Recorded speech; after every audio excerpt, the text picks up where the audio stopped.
I do want to make one mention of my trip to Utah. We'll discuss a little bit later, but held on the campus of the University of Utah due to some renovations at the Delta Center. Alex Jensen, former Mavs assistant, Jazz assistant, among other places, a gracious host, got me some free gear, baby. Utes legend, most importantly. Congrats to Alex on his new gig. No, not a legend. As I pointed out to him, a lot of retired numbers up there. His ain't up there. Also, a guy I've known for over 20 years, Wes Wilcox. Former GM of the Atlanta Hawks, former assistant GM of the Kings, is now the general manager of Utah, the Utes. Wendy, you'll be happy to know that I had salmon in the hospitality room. Lovely. They knew you were coming. There you go. Well, we should just start right there since Summer League has started. Okay, real quick. I don't mean to be a spoil sport. I've actually been known to be a spoil sport, but I don't want to be a spoil sport here. But before we get here, we talk about what 22 years of covering summer leagues has taught me, and I'm sure you two guys as well. You haven't covered for 22 years because I haven't seen you one in a while. That is actually correct. I haven't been there in about 6 years since pre-pandemic. You're right. But many years of summer leagues have taught me, and if you guys disagree with me, please step in. Number one, being good at summer league is less relevant than being bad at summer league. Ding. Okay. In other words, which by the way, sometimes you're good at summer league and it is an indicator that you're going to be a dynamic or impact player in the NBA. Donovan Mitchell, one of the best examples of that. Donovan Mitchell went to summer league, had a giant summer league, and it was like, wow, this guy is something. Right. And then he showed up and was great from the jump. And I will also say there are exceptions to the being bad thing. Like Trae Young had a terrible summer league, and he's had a pretty good career. Well, there's exceptions to every rule. But what I'm saying here is being bad at summer league is not a death sentence either. But it means more if you're a high pick and you show up and you're not good. Right. It tends to be more relevant to the fall when you play poorly at summer league than when you play well at summer league. Number two, if you're a sophomore or older, you really, really need to be dominating. Like you really need to put up good numbers. In fact, the baseline. If you're not showing up and playing a couple games and being really good and stopping, that's usually not a great sign for your long-term future. Absolutely. Yeah. Not always, but usually. Right. And third, while I understand that these teams were put together in the last week and they go through practices and there's there are things that happen in summer league that, these teams are coming together and they're trying to win, and a coach can sort of show off their like in-game ATO plays and all this kind of stuff. Winning summer league means 0.0. Not a lot. So doesn't mean that you can't have a nice July afternoon or evening taking in a summer league game. Doesn't mean that you shouldn't go to Vegas and have a great time over there. Doesn't mean that there isn't, value be taken out of it. Just be very careful at the play-by-play analysis that is done. That's all. Having said that, McMahon, you attended the big game to kick off the Utah Summer League that featured Ace Bailey of the hometown Utah Jazz going up against VJ Edgecombe, the number 3 overall pick of the 76ers. What did you learn from that experience?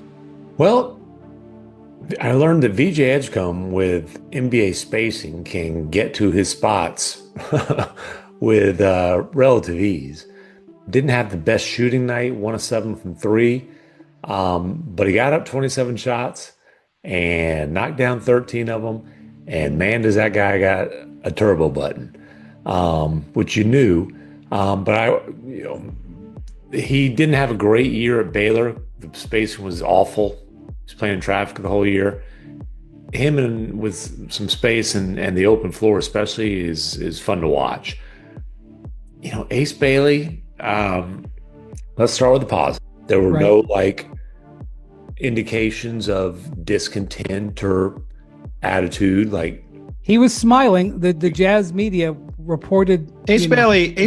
We should point out Ace Bailey has always been known to be a very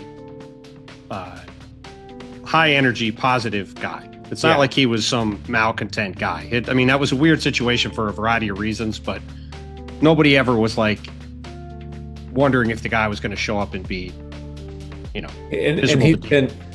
talked to a lot of people with the Jazz, including Will Hardy, and Will said, hey, every bit of feedback that he's gotten from the time he showed up, Will met him at the plane. Ace wanted to get right to the facility, get some shots up, 4 days of practice. All the feedback's been good. He had some defensive plays that were impressive, some rebounding, had a clutch rebound that sealed it after sitting 6 minutes of crunch time, by the way, which was interesting. And that's not why he was the 5th overall pick in the draft. That's not why he was projected at one point to be a top 3 pick. He was projected there because the guy's supposed to be a potentially, big time scorer. And you didn't see a whole lot of that. 8 points, 3 of 13. Not going to overreact to an 18-year-old kid's summer league opener. I think that one really good thing about Ace Bailey is he can get his shot up whenever he wants to.